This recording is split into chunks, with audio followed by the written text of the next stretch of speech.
আজকে আমরা এমন একটা ছেলের গল্প দেখতে চলেছি যাকে কিনা সবাই বোকা এবং দুর্ভাগ্যবান মনে করত, কিন্তু হঠাৎ করে তার জীবনে এমন একটা ঘোড়ার সাথে দেখা হয়ে যায় যার ফলে সেই বোকা ছেলেটার জীবনটা একদমই পাল্টে যায়। আর এই বোকা ছেলেটা একটা সাধারণ ছেলে থেকে রাতারাতি রাজকুমার বনে যায়। কিন্তু কি এমন রহস্য ঘটে তার সাথে, কিভাবেই বা একটা সামান্য ঘোড়ার সাথে দেখা হওয়ার পর ভিখারি থেকে সে একেবারে দেশের রাজা হয়ে যায়। হ্যাঁ বন্ধুরা, এমন একটা রহস্যময় ঘোড়ার কাহিনী নিয়ে 2021 সালে মুক্তি পায় আপন দ্য ম্যাজিক রোড নামের এই মুভিটি।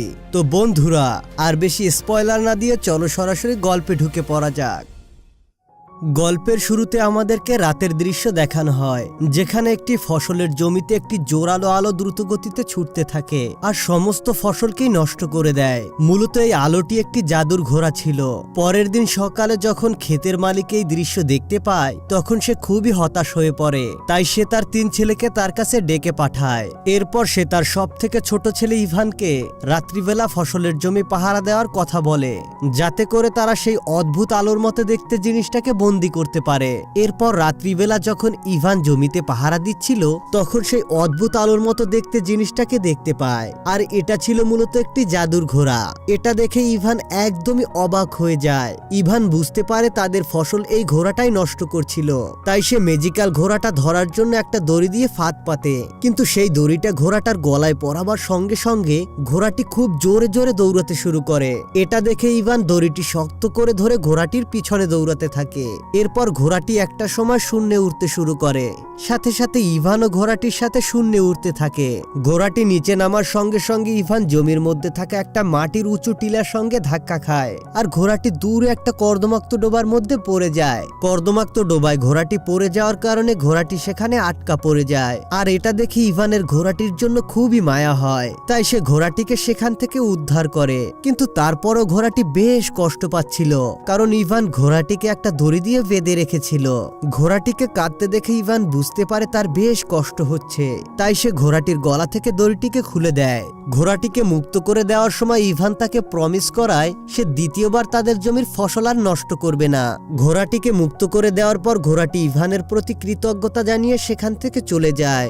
একটা সময় ঘোড়াটি হাওয়ার সঙ্গে মিলে যায়। পরের দিন সকালে যখন ইভানের ঘুম ভাঙে তখন সে দেখতে পায় তার রাস্তা বলে আরো 2টি ঘোড়া দাঁড়িয়ে আছে, যেটা দেখে ইভান খুবই অবাক হয়ে যায়। তারপর সে একটু পাশে আরেকটি ঘোড়ার বাচ্চাকে দেখতে পায়। এই ঘোড়ার বাচ্চাটির নাম ছিল পুল। পুল মানুষের মতো করে ইভানের সাথে কথা বলতে পারছিল। পুল ইভানকে বলে, আমি হচ্ছি সেই ঘোড়াটার ছেলে যাকে তুমি কালকে রাত্রে বন্দি করা সত্ত্বেও মুক্ত করে দিয়েছিলে। ছোট্ট এই ঘোড়ার বাচ্চাটি তাকে আরো বলে, আমার মা তোমার ব্যবহারে খুবই সন্তুষ্ট হয়েছে, তাই তোমার জন্য উপহার হিসেবে এই 2টি ঘোড়ার সাথে আমাকেও পাঠিয়েছে। ইভান পুল এবং বাকি 2টা ঘোড়ার সাথে দেখা করে খুব খুশি হয়। সে মনে মনে চিন্তা করে এই ঘোড়া দুটোকে বিক্রি করে সে প্রচুর পরিমাণে অর্থ উপার্জন করবে। কিন্তু এইসবের মধ্যে তার বাবা তার কাছে চলে আসে। ইভান তার বাবাকে কালকে ঘটনার জন্য কি জবাব দেবে তাই ভেবে খুবই হতাশ হয়ে পড়ে। তাই পুল ইভানকে দেখে ফেলার আগেই তার পিঠে করে খুব দ্রুত গতিতে সেখান থেকে পালিয়ে যায়। পুলের এই গতি দেখে ইভান খুবই অবাক হয়ে যায়। কিছু সময় পর ইভানের খেয়াল পরে বাকি ঘোড়া দুটোকে সে আস্তা বলে ফেলে রেখে এসেছে, তাই এটা ভেবে সে খুবই অস্থির হয়ে পড়ে। এটা দেখতে পেয়ে পুল তার ম্যাজিক্যাল ভয়েস ব্যবহার করে সেই ঘোড়া দুটোকে ডাকতে থাকে। ঘোড়া দুটি এই আওয়াজ শুনতে পেয়ে বিদ্যুতের গতিতে তার কাছে চলে আসে। এরপর পুল আর ইভান সেই ঘোড়া দুটিকে নিয়ে শহরের বাজারের দিকে রওনা হয়। শহরে পৌঁছাতেই শহরের লোকজন ইভানের সুন্দর ঘোড়া দুটোকে খুব অবাক হয়ে দেখতে থাকে। তারা সবাই মিলে ইভানের ঘোড়া দুটোকে কিনতে চাইছিল। তখন পুল ইভানকে বলে সে যেন ঘোড়া দুটোকে এই বেঞ্চে বসে থাকা লোকটার কাছে বিক্রি করে দেয়, কিন্তু ইভান তাকে বলে সে ঘোড়া দুটোকে রাজার কাছে বিক্রি করবে, যাতে করে সে বেশি পরিমাণে অর্থ পাবে। এরপরে ইভান ঘোড়া দুটোকে রাজার কাছে নিয়ে আসে। তখনই রাজার মন্ত্রী রাজাকে পাশ থেকে বলে, ঘোড়া দুটি এই ছেলেটির হতেই পারে না, সে হয়তোবা ঘোড়া দুটিকে চুরি করে নিয়ে এসেছে।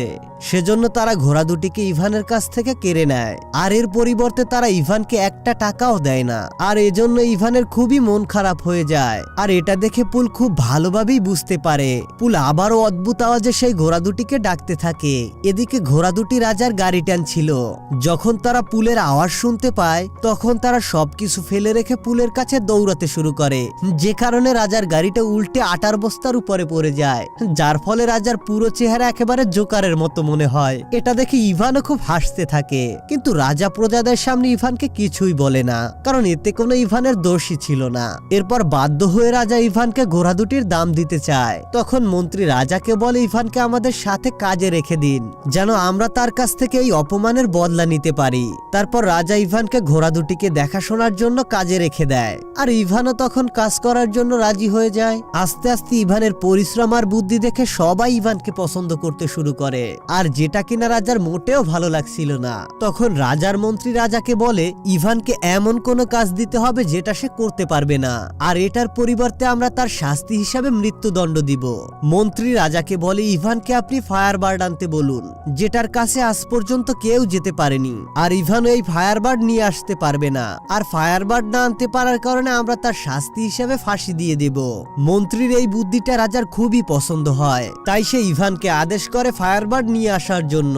ইভানও ফায়ারবার্ড আনার জন্য রাজি হয়ে যায়। তখন পাশ থেকে পুল তাকে বলে তোমার রাজি হওয়া একদমই ঠিক হয়নি, কারণ ফায়ারবার্ড নিয়ে আসা এতটাও সহজ কাজ নয়। এখন পর্যন্ত যারা এই ফায়ারবার্ড আনতে গিয়েছিল তারা আর কোনোদিন ফিরে আসতে পারেনি। ইভান বলে যেহেতু সে রাজাকে কথা দিয়ে ফেলেছে তাই সে আর এই কথা ফিরিয়ে নিতে পারবে না। আর এটা শোনার পর পুল ইভানকে একটি জঙ্গলের দিকে নিয়ে যায়। সেখানে গিয়ে তারা একটি বাদাম গাছের কাছে যায়। পুল তখন তাকে বলে ফায়ারবার্ড এই বাদাম খেতে খুবই পছন্দ করে, কিন্তু যখনই ফায়ারবার্ড এই বাদামগুলোকে খায় তখনই সে খুব গভীর ঘুমে চলে যায়, যার ফলে আমরা তাকে খুব সহজেই ধরে ফেলতে পারবো। এরপর তারা দুজন সেই জায়গায় চলে আসে যেখানে মূলত ফায়ারবার্ডকে পাওয়া যাবে। এরপর তারা সেই বাদামগুলোকে মাটির উপরে ছড়িয়ে দেয় এবং ফায়ারবার্ড আসার জন্য অপেক্ষা করতে থাকে। কিছুক্ষণ পর সেখানে মাটি আচমকাই চমকাতে থাকে। বাদামের গন্ধে ফায়ারবার্ডটি মাটির ভেতর থেকে উপরে চলে আসে এবং সব বাদামগুলোকে এক এক করে খেয়ে ফেলতে শুরু করে, যার ফলে সে সেখানেই ঘুমিয়ে পড়ে। ইভান তাকে ধরার জন্য তার কাছে যায়, আর ঠিক তখনই তার ঘুম ভেঙে যায়। এরপর ফায়ারবার্ডটি ইভানকে ধরার জন্য তার পিছু করতে থাকে, যার ফলে পুরো আইল্যান্ডে আগুন লেগে যায়। আর ফায়ারবার্ডটি যখনই ইভানকে ধরে ফেলবে ঠিক সেই মুহূর্তে ইভানের কাছে থাকা শেষ বাদামটিকে ফায়ারবার্ডটিকে দিয়ে দেয়, যার কারণে ফায়ারবার্ডটি সেটি খেয়ে আবারও ঘুমিয়ে পড়ে। তাই এই সুযোগে ইভান ফায়ারবার্ডটিকে লোহার শিকলে বেঁধে ফেলে। এরপর পাখিটির যখন ঘুম ভাঙে তখন সে খুব কাঁদতে থাকে। এটা দেখে ইভানের খুবই মায়া হয়, তাই সে ফায়ারবার্ডটিকে মুক্ত করে দেয়। তখন ফায়ারবার্ডটি অনেক খুশি হয়ে ইভানের প্রতি কৃতজ্ঞতা জানিয়ে সেখান থেকে উড়ে চলে যায়। আর যাবার সময় সে ইভানকে একটি পালক দিয়ে যায়, যেটা আগুনের মতো করে জ্বলজ্বল করে জ্বলছিল। এটা দেখার পর পুল তাকে বলে রাজা তোমাকে আর কিছুতেই ক্ষমা করবে না। তখন ইভান পুলকে বলে তার বিশ্বাস রাজা এই পালকটি দেখে বিশ্বাস করবে যে তারা ফায়ারবার্ডকে ধরেছিল। এরপর ইভান আবারও রাজার কাছে ফিরে আসে। এখানে এসে সে তার সমস্ত কাহিনী রাজাকে খুলে বলে, কিন্তু রাজা তার কোনো কথাই বিশ্বাস করছিল না। তখন ইভান রাজাকে সেই ফায়ারবার্ডের পালকটি দেখায়, কিন্তু সেটা সেই সময় আগুনের মতো করে জ্বলজ্বল করছিল না। সেজন্য রাজা বলে ইভানকে মৃত্যুদণ্ড শাস্তি দেওয়া হবে। আর তখনই ইভানকে মৃত্যুদণ্ড দেওয়ার জন্য সবাই প্রস্তুত হয়ে যায়। তখনই ইভানকে বাঁচানোর জন্য সেখানে সেই ফায়ারবার্ডটি চলে আসে। আর সেখানে থাকা লোকজন ফায়ারবার্ডকে দেখে সবাই অনেক খুশি হয়ে যায়, আর তারা সবাই ইভানের কথা বিশ্বাস করে নেয়। তাই রাজা তাকে আর শাস্তি দিতে পারে না, আর সে না চাইতে ইভানকে প্রমোশন দিতে বাধ্য হয়। আর এই ঘটনাটি রাজাকে আরো বেশি রাগিয়ে তোলে। তাই সে মনে মনে ঠিক করে নেয় যে কোনো উপায় হোক ইভানকে মেরে ফেলতে হবে। তখন রাজার মন্ত্রী আবারও রাজাকে পরামর্শ দিতে থাকে। সে রাজাকে বলে ইভানকে এবার আপনি বরফের দেশের রাজকুমারীকে নিয়ে আসতে বলুন। আর সে কোনোভাবেই রাজকুমারীকে নিয়ে আসতে পারবে না, আর রাজকুমারীকে নিয়ে আসতে না পারায় আমরা তাকে মেরে ফেলবো। আর যদি সে কোনো মতে রাজকুমারীকে নিয়েও আসে তাহলে আপনি রাজকুমারীকে বিয়ে করে নিবেন। মন্ত্রীর এই কথাগুলো রাজার খুবই পছন্দ হয়, তাই রাজা ইভানকে সেখানে যাওয়ার জন্য নির্দেশ দেয়। ইভানও সেখানে যাওয়ার জন্য রাজি হয়ে যায়। এরপর ইভান তার ঘোড়াটিকে নিয়ে বরফের রাজ্যে চলে আসে। সেখানে তারা বিশাল একটা বরফের পাহাড়ের মধ্যে একটা বরফের দরজা দেখতে পায়। তারা বুঝতে পারে না দরজাটা তারা কিভাবে খুলবে। তখন ফায়ারবার্ডের সেই পালকটি বরফের দরজার ভিতরে ঢুকে যায়, যার ফলে বরফের দরজাটি গলে পানি হয়ে যায়। এখানে পুল বরফের পানির স্রোতে ভেসে যেতে শুরু করে। আর এদিকে দেখা যায় ইভান সেই বরফের রাজ্যে প্রবেশ করে। আর সে এখানে দেখতে পায় একরকম দেখতে অনেকজন রাজকুমারী এখানে ঘুমিয়ে রয়েছে। আসলে ইভান জানতো না এখানে আসল রাজকুমারী কোনটা। তখনই সেখানে ফায়ারবার্ডের একটি পালক এসে একটি মেয়ের সামনে চলে আসে। আর মেয়েটি একটু গরম অনুভব করার কারণে তার ঘুম ভেঙে যায়। আর ঠিক তখন ইভান বুঝতে পারে এটি হলো আসল রাজকুমারী। ইভান রাজকুমারীকে বলে, আমাদের দেশের রাজা আপনাকে বিয়ে করতে চায়। এটা শুনে রাজকুমারী রেগে গিয়ে বলে, তোমাদের রাজা যদি এতই বাহাদুর হয় তাহলে সে নিজেই আমাকে নিতে আসতো। আর একথা বলার পরে রাজকুমারী রেগে গিয়ে পাহাড়ের উপর থেকে লাফ দেয়। আর এটা দেখে ইভান নিজের জীবনের মায়া ত্যাগ করে সেও লাফ দেয় রাজকুমারীকে বাঁচানোর জন্য। আর তখনই পাহাড়ের নিচে বসে থাকা পুল তাদেরকে দেখে ফেলে। সে তার ডানা দুটোকে বের করে তারা মাটিতে পড়ার আগেই তাদেরকে বাঁচিয়ে নেয়। এরপর তারা একটি জঙ্গলের মধ্যে রাত কাটায়। এখানে পুলের কাছে মনে হয় ইভান হয়তোবা রাজকুমারীকে পছন্দ করতে শুরু করেছে। তাই সে ইভানকে বলে, রাজা যদি এই ব্যাপারে জানতে পারে তাহলে তোমার আরো সমস্যা বেড়ে যাবে। আর সেই সময় রাজকুমারী গোপনে তাদের কথা শুনে ফেলে। রাজকুমারীর কাছে মনে হয় সেও ইভানকে পছন্দ করতে শুরু করেছে। পরের দিন সকালে ইভান রাজকুমারীকে নিয়ে আবারও রাজপ্রাসাদে ফিরে আসে। আর সেখানে থাকা লোকজন সুন্দরী দেখতে এই রাজকুমারীকে দেখে সবাই ইভানের প্রশংসা করতে শুরু করে। কিন্তু যখনই রাজা দেখতে পায় ইভান এখনো জীবিত রয়েছে, তখনই তার মাথাটা আরো বেশি গরম হয়ে যায়, কারণ সে এবারও ইভানকে মারতে পারবে না। এরপর আমরা দেখতে পাই রাজা রাজকুমারীকে বলে সে তাকে বিয়ে করতে চায়। তখন রাজকুমারী একটু চালাকি করে বলে, আমি ততক্ষণ পর্যন্ত বিয়ে করব না যতক্ষণ পর্যন্ত আমার দাদিমায়ের আংটি আমি ফিরে না পাই। সেই আংটিটি একটি সমুদ্রের মাঝে হারিয়ে গিয়েছিল। আর এই কথা শুনে রাজা ভাবতে থাকে আসলে এটা কি করে পাওয়া সম্ভব। আর তখনই সেখানে ইভান চলে আসে। রাজা তাকে সেই হারিয়ে যাওয়া আংটিটি খোঁজার দায়িত্ব দিয়ে দেয়। আসলে ইভানও জানতো না এই আংটিটি আসলে সমুদ্রের কোথায় রয়েছে। তাই ইভান পুলকে সেই আংটির সম্বন্ধে জিজ্ঞাসা করে, কিন্তু পুলও এই আংটিটি সম্পর্কে কিছুই জানতো না। আর এজন্য পুল তার মায়ের সাহায্য নেয়। তখন তার মা পুলকে বলে এই আংটিটি সমুদ্রের মাঝে বিশাল একটা তিমি মাছের পেটে রয়েছে। আর সেই তিমি মাছটি আছে সমুদ্রের ভিতরে একটা গভীর দ্বীপের মধ্যে। আর এই কথা শোনার পর ইভান পুলকে নিয়ে সেই সমুদ্রের দিকে যাওয়ার জন্য রওনা হয়। কিন্তু যেতে যেতে ইভানের সামনে কিছু পাখি চলে আসে। আর ঠিক তখন সে নিয়ন্ত্রণ হারিয়ে সমুদ্রের মধ্যে পড়ে যায়। ঠিক তখনই ইভান বুঝতে পারে সে সমুদ্রের মধ্যে যে জায়গাটিতে চলে এসেছে সেখানেই সেই তিমি মাছটি একটি শিকল দিয়ে বাঁধা রয়েছে, যার ফলে তিমি মাছটি একটা বিশাল আইল্যান্ডে পরিণত হয়েছে। এরপর ইভান তিমি মাছটিকে জিজ্ঞাসা করে, তোমাকে এখানে কে বেঁধে রেখেছে? এই কথা শোনার পর তিমি মাছটির চোখে জল চলে আসে এবং তিমি মাছটি বলে সে কিছু জাহাজকে খেয়ে ফেলছিল, যার কারণে বাকি নাবিকরা তাকে এভাবে শিকল দিয়ে বেঁধে রেখেছে। তবে এখন সে তার ভুল বুঝতে পেরেছে, তাই সে তার ভুলের মাসুল দিতে চায়। আর তখন ইভানের মাথায় একটা বুদ্ধি চলে আসে। তাই সে পুলকে নিয়ে তিমি মাছটির নাকের মধ্যে ঢুকে যায়, যাতে করে তিমি মাছটি একটা হাঁচি দিয়ে দেয়। এরপর দেখা যায় তিমি মাছটি যখন হাসি তুলে তখন সমস্ত শিকলগুলো ছিঁড়ে যায় এবং জাহাজগুলো আবারও বাইরে চলে আসে। এরপর তিমি মাছটি সেখান থেকে মুক্ত হয়ে চলে যায়। তারপর ইভান আবারও সমুদ্রের কিনারায় চলে আসে, কিন্তু সে ওই তিমি মাছটির কাছ থেকে আংটিটি চাইতে ভুলে গিয়েছিল। আর তখনই সেখানে একটি কাকড়া চলে আসে। কাকড়াটি ওই হারিয়ে যাওয়া আংটিটিকে ইভানের কাছে ফেরত দিয়ে দেয়।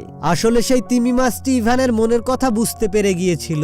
এরপর ইভান আংটিটি নিয়ে আবারও রাজ্যে ফিরে আসে। তারপর সে রাজকুমারীর কাছে আংটিটি নিয়ে যায়। আংটিটি দেখে রাজকুমারী অনেক খুশি হয়ে যায় এবং সে বুঝতে পারে ইভান তার জন্য সবকিছুই করতে পারবে। এদিকে দেখা যায় রাজা আর মন্ত্রী দূরবীনের সাহায্যে পুলকে দেখতে থাকে। যখন তারা পুলকে মানুষের মতো কথা বলতে দেখে তখন তারা পুলকে শয়তান মনে করে। তখনই রাজা পুলের উপর গুলি চালায়।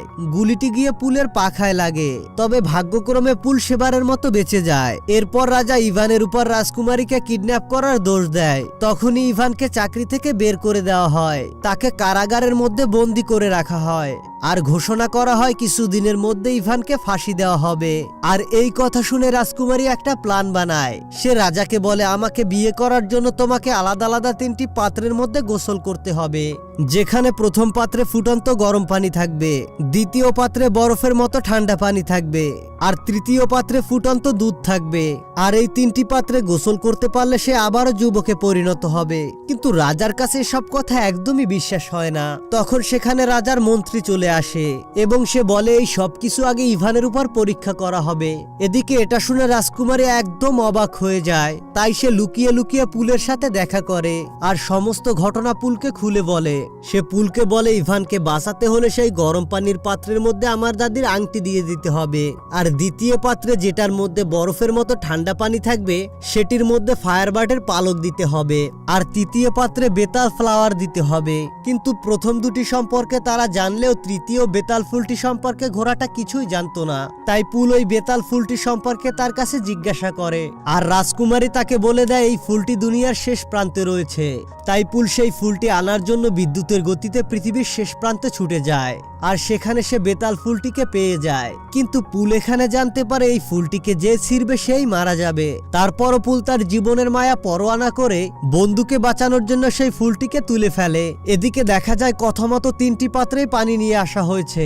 প্রথমটিতে একেবারে ফুটন্ত গরম পানি, দ্বিতীয় পাত্রে বরফের মতো ঠান্ডা পানি, আর তৃতীয় পাত্রে ফুটন্ত দুধ রয়েছে। আর তারপর রাজা সবার সামনে ইভানকে নিয়ে আসে, আর সে বলে ইভান যদি এই 3টি পরীক্ষায় পাশ করতে পারে তাহলে তাকে মৃত্যুদণ্ডের হাত থেকে ছেড়ে দেওয়া হবে। তাই রাজা ইভানকে ধাক্কা দিয়ে ফুটন্ত পানির মধ্যে ফেলে দেয়। আর তখনই রাজকুমারী তার দাদিমার আংটিটি তার হাত থেকে খুলে গোপনে সেই পাত্রের মধ্যে ফেলে দেয়। এরপরে ইভান উড়ে প্রথম পাত্র থেকে দ্বিতীয় পাত্রে চলে আসে, আর যখনই এটা ফায়ারবার্ড দেখতে পায় তখন সে জোরে জোরে চিৎকার করতে থাকে। আর ঠিক তখনই তার পালকটা, যেটা দুষ্ট রাজা একটি বাক্সের মধ্যে বন্দি করে রেখেছিল, সেটা সেখানে উড়ে চলে আসে আর দ্বিতীয় পাত্রের মধ্যে সে ঢুকে পড়ে, যার কারণে ইভানের এবারও জীবন বেঁচে যায়। আর সে উড়ে এসে তৃতীয় পাত্রের মধ্যে পড়ে যায়, যার মধ্যে কিনা ফুটন্ত দুধ রয়েছে। কিছু সময় ধরে ইভান তৃতীয় পাত্রের মধ্যে ডুবে থাকে, যার ফলে সবাই ভাবতে থাকে ইভান হয়তোবা মারা গিয়েছে। আর তাই সব প্রজাদের মন খুবই খারাপ হয়ে যায়, কারণ সবাই ইভানকে খুবই ভালোবাসতো আর পছন্দ করত। ঠিক তখনই সেখানে পুল চলে আসে, আর সে সেই বেতাল ফুলটিকে সেই পাত্রের মধ্যে ফেলে দেয়। আর তারপর ইভান ফুটন্ত দুধের মধ্য থেকে একজন রাজকুমারের বেশে সেখানে বেরিয়ে আসে, যা দেখে সব প্রজারা খুব খুশি হয়ে যায়।